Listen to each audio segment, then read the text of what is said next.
আসসালামু আলাইকুম এবং welcome back to my channel. আজকের ভিডিওটা একদম স্পেশাল, কারণ পাকিস্তানের ক্রিকেট প্রেমীদের জন্য এটা একটা বিশাল খুশির খবর। আজ 21 ডিসেম্বর 2025 দুবাইয়ে এসএসসি অনূর্ধ্ব-19 এশিয়া কাপের ফাইনালে পাকিস্তান আন্ডার-19 টিম ভারতকে হারিয়ে চ্যাম্পিয়ন হয়েছে। হ্যাঁ, ঠিক শুনেছেন, 191 রানের বিশাল ব্যবধানে জয়।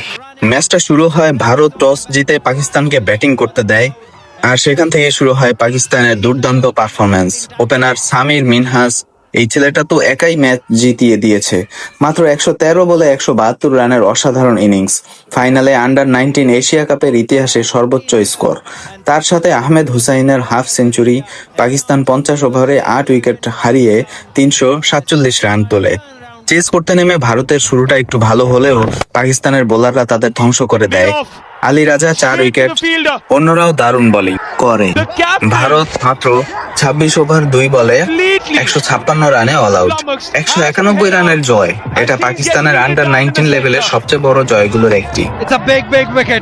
এই জয়ের পর পাকিস্তানের সাবেক অধিনায়ক বাবর আজম টুইট করে অভিনন্দন জানিয়েছেন। তিনি লিখেছেন, ছোট ভাইদের এই দুর্দান্ত জয়ের জন্য অভিনন্দন, আর বিশেষ করে মেন্টর সরফরাজ আহমেদ ভাইকে ধন্যবাদ, যিনি এই টিমকে গড়ে তুলেছেন।